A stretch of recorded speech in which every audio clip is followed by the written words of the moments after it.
80% of B2C marketers reported that their AI tools exceeded ROI expectations, according to Invoca's 2024 State of AI in Digital Marketing report. The performance gap isn't just reshaping advertising effectiveness, it's creating a new competitive divide between leaders and laggards. How can you capitalize on this AI revolution before your competitors? I'm Benjamin Shapiro, and joining me today is Kevin Yalowitz, the global software and platform lead at Accenture, who is going to explain how AI is reshaping the advertising landscape.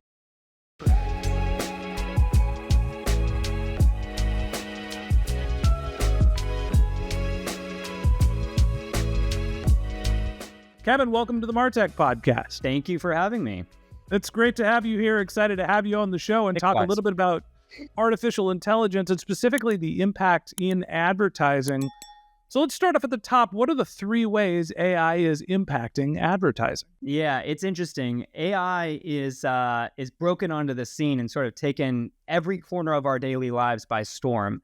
But in advertising specifically, it's interesting because it's allowing advertisers to build creative at a speed and relevance to end users faster than they ever have before, which is really powerful. And we can dive into some of the areas where that, I believe, is most powerful.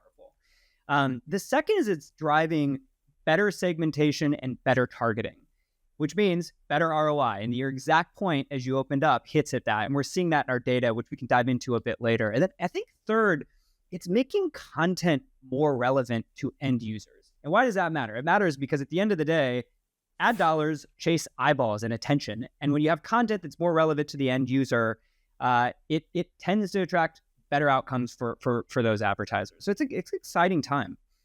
You know, what you're saying sort of, I think you could replicate for marketing broadly, where artificial intelligence is helping us in three ways: segmentation and targeting, creative production, and evaluation. Is there anything that's specific in advertising where you think it's most impactful, maybe more than it would be broadly in marketing? I think it's more impactful from a creative perspective and a production perspective, and I'll tell you why. As we think about what's driven the rise of digital advertising, it's performance direct response advertising that has brought an entire generation and segment of new advertisers online, largely SMBs, right? And those SMBs do not have the massive capabilities to build great creative that large enterprises and agencies do.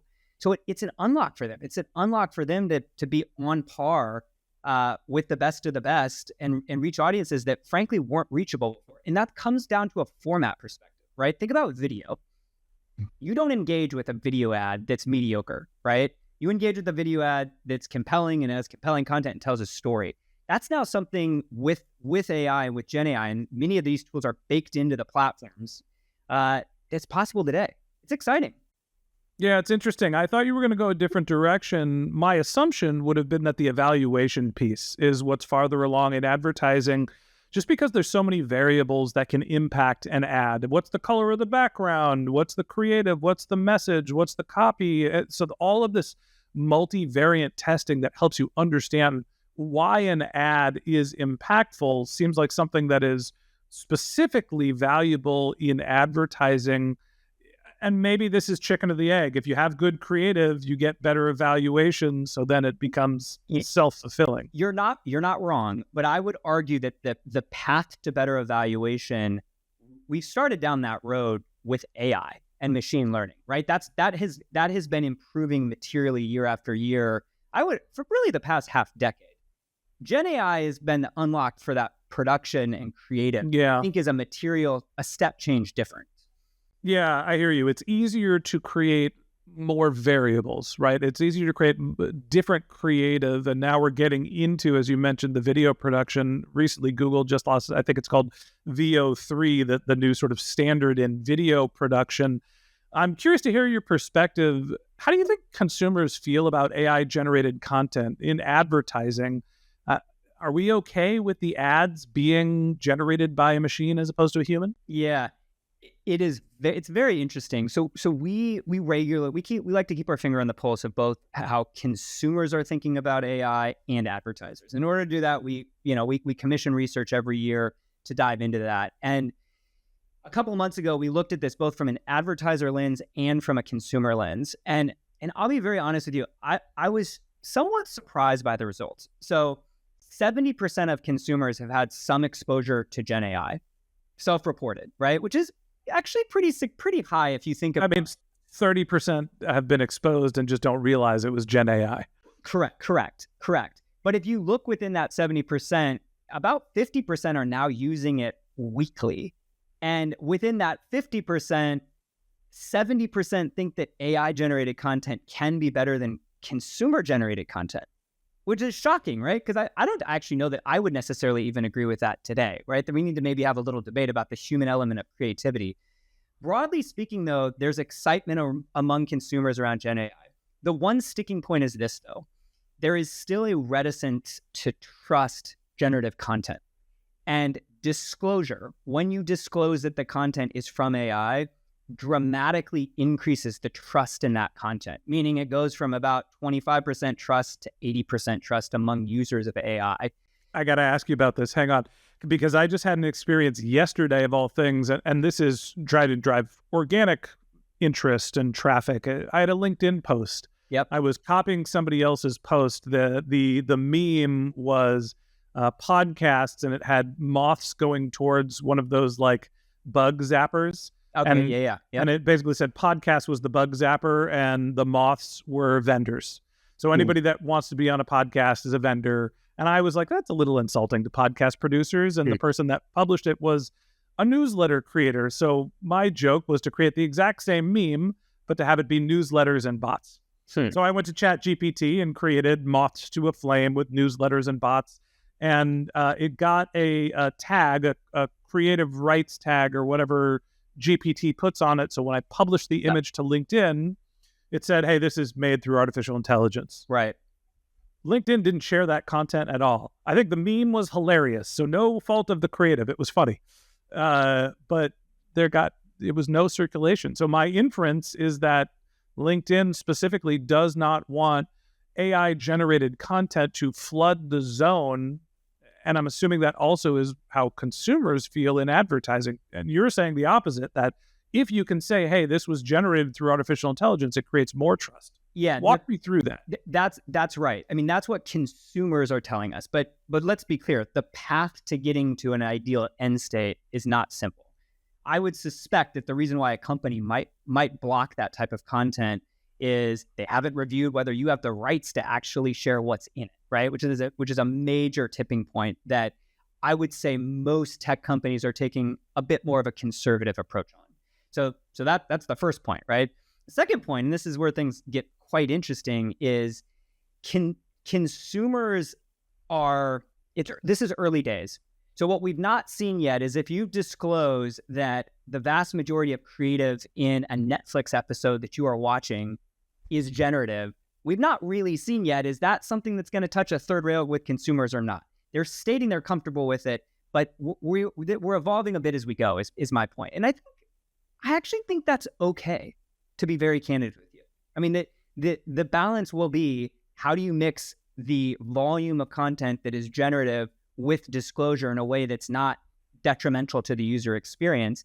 And there's experimentation going on that, but it's going to evolve as we go, since we're moving so quickly here.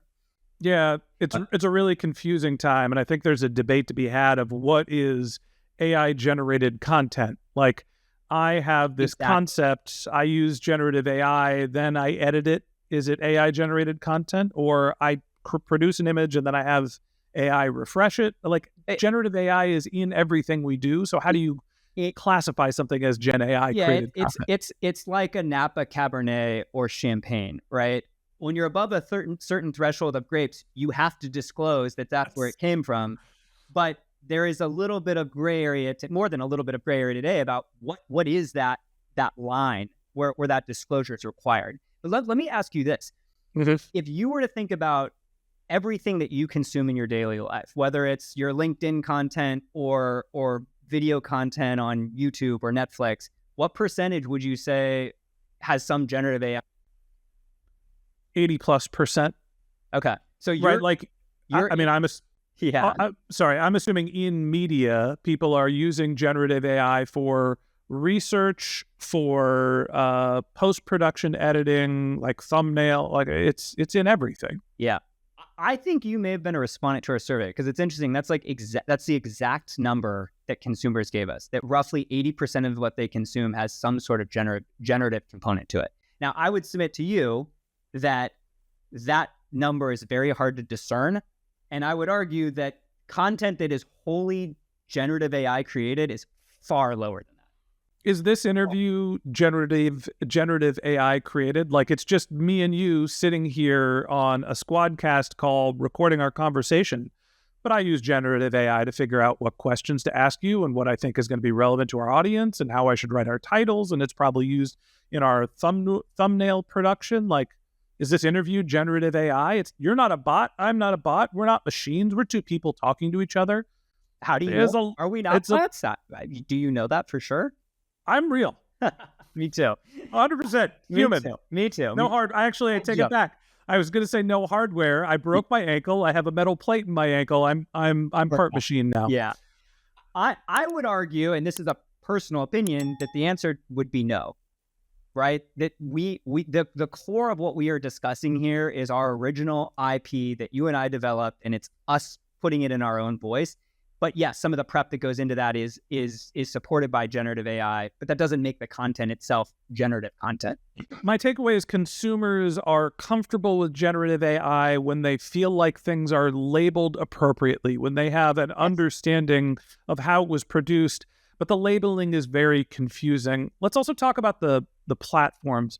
What do advertisers want from the platforms in the AI era? Yeah, this is another interesting dynamic that, again, surprised us.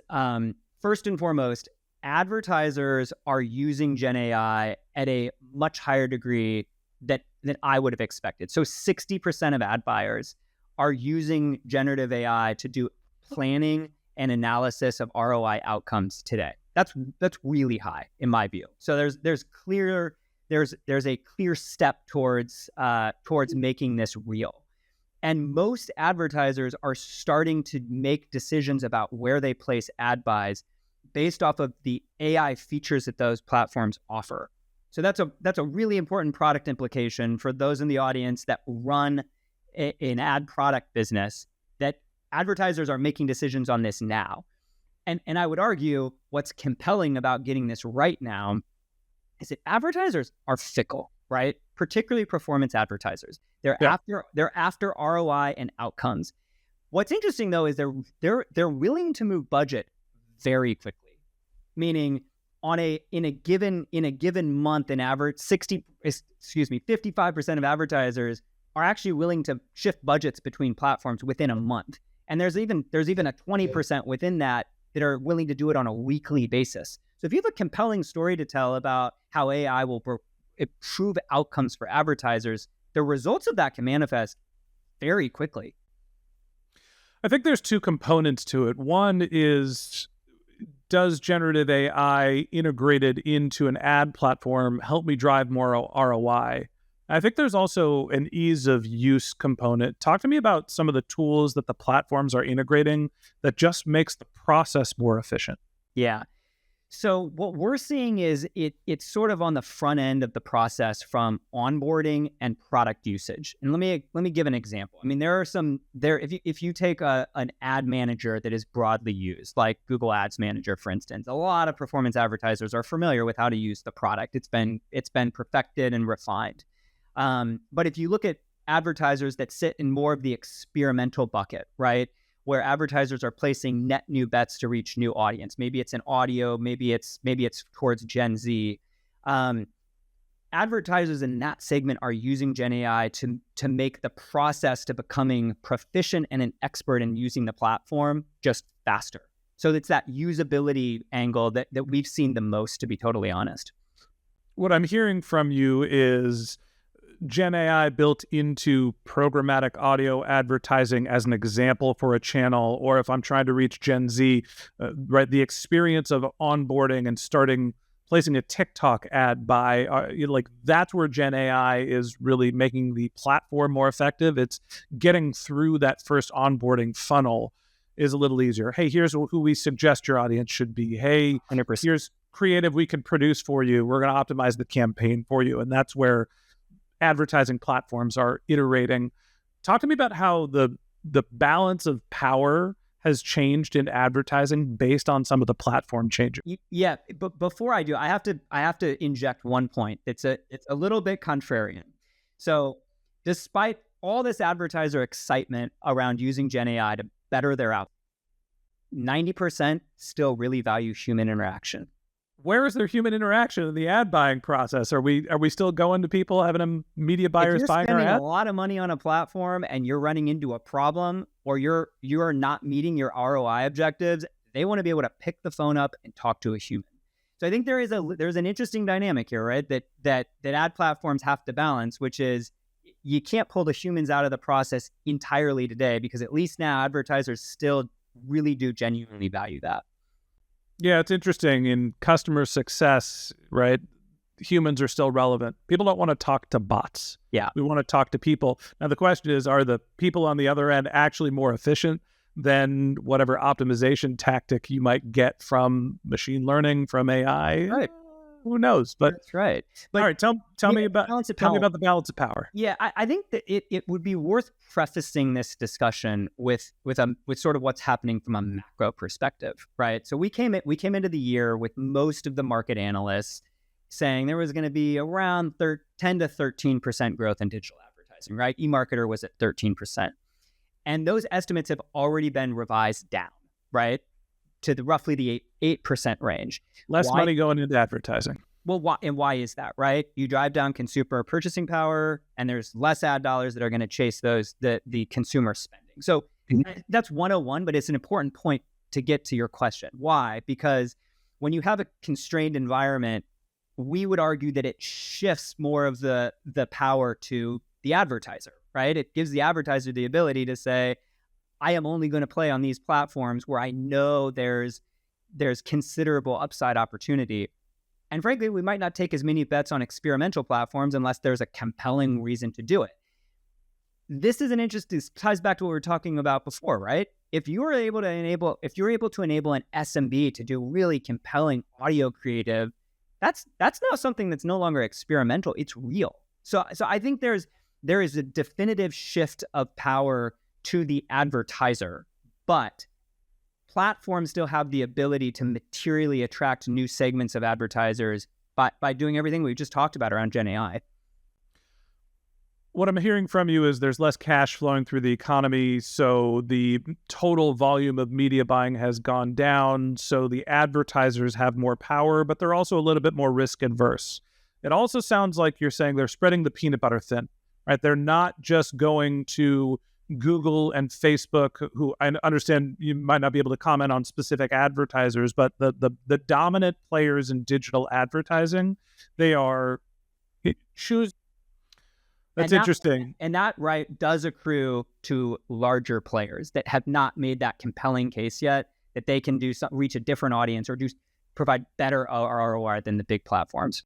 Yeah, it's interesting. I'm reading the room thinking that there's more segmentation and more options than ever between retail media networks, programmatic, a bazillion social networks. You mentioned TikTok, but Pinterest having, deeper e-commerce integrations, and X has kind of gone by the wayside. But there's all these different verticalized social channels now that have more relevant advertising platforms. So I want to think that, all right, well, that balances the power a little bit, but then your message is people are going where they feel like there's safety. People are comfortable with the bigger platforms being Google and Meta. In a downturn, certainly. But there's another dynamic here that's evolved over the past few years that I think is worth mentioning, and it creates some uncertainty. And that's this notion of walled compounds, right? You mentioned Pinterest. I mean, Pinterest has publicly a relationship with Amazon because Pinterest has a great view of consumer purchase intent well before there's real purchase intent, right? Amazon has a lot of stuff that they want to make sure they get in front of the user segment. And walled compounds is this notion of bringing together two walled gardens that maybe don't have end-to-end visibility into the signal that represents purchase intent. And I think that could shift this balance a little bit, even in a downturn. we may not see the same shift back to just the major players, is my point. Yeah, we're at an interesting time with the advertising landscape because it's so dependent on how the economy performs, and yet there seems like there's more competition. So I wonder if, the reliance on the mega platforms for that sense of safety and stability changes as the economy hopefully picks up. Talk to me a little bit about what's coming next. What do you think the next impact of AI is on advertising? Yeah, this notion of, so put simply, I think there's going to be two dynamics that AI will drive next. One is the expectation of ROI and measurement is going to get ratcheted up, right? This allows advertisers to have better visibility into where their dollars are actually performing.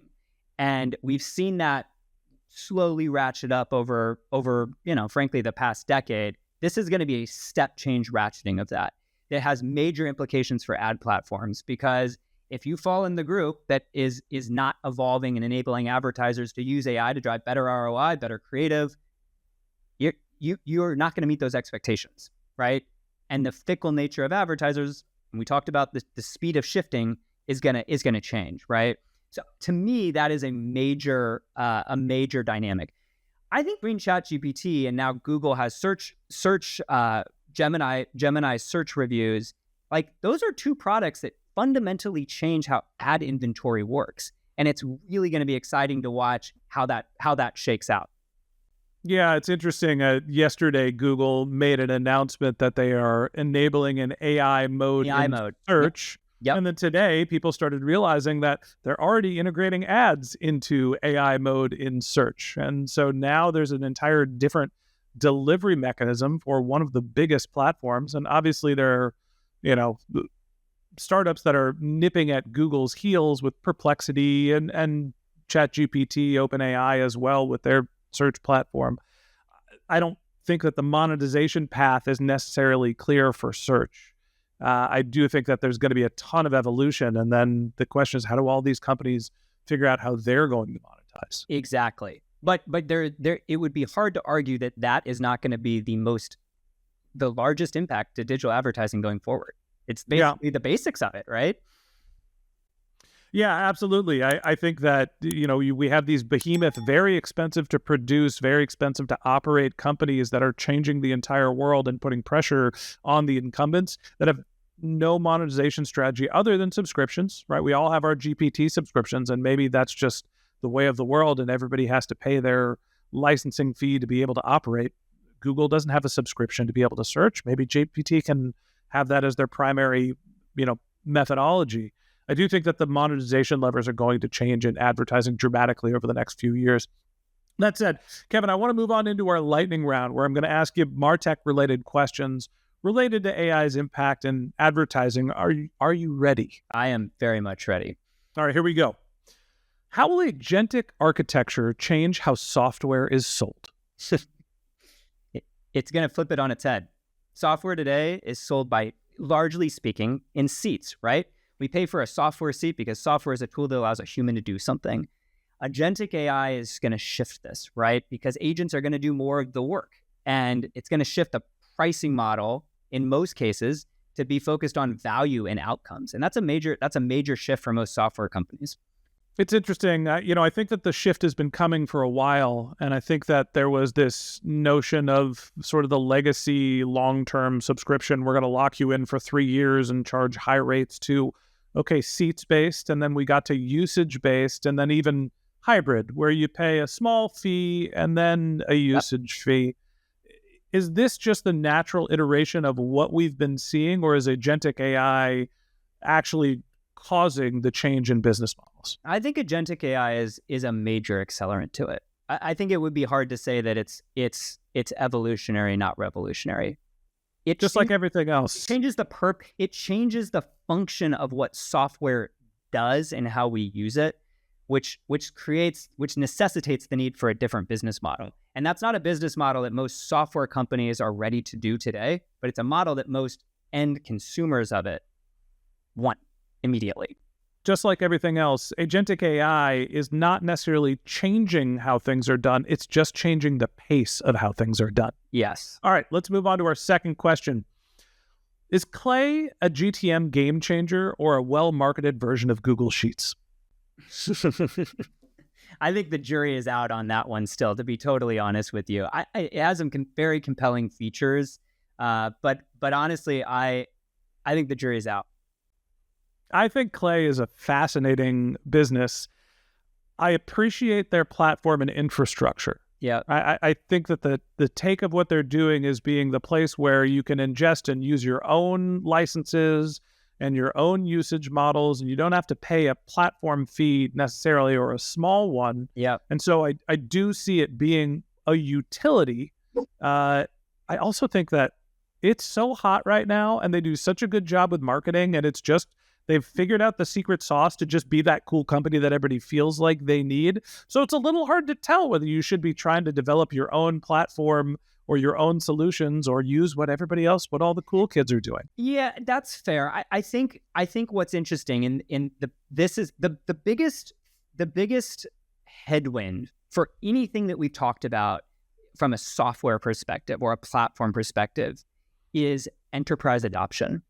And it's very easy for new entrants in this space to win at places that don't have a massive CIO or CTO organization that have to focus on what is the downside risk if our IP is misused? How do we tell that story to the street? And these new players, at being enterprise ready is hard. And there's a lot of old school companies that are still working through that. If ChatGPT, Claude, and Gemini were in a cage match to the death, who would win? It's a great question. It's a very good question. I don't know that I could say there would be a winner. I know that's a terrible answer, but to be honest with you, you're a natural born consultant. You got to give me one.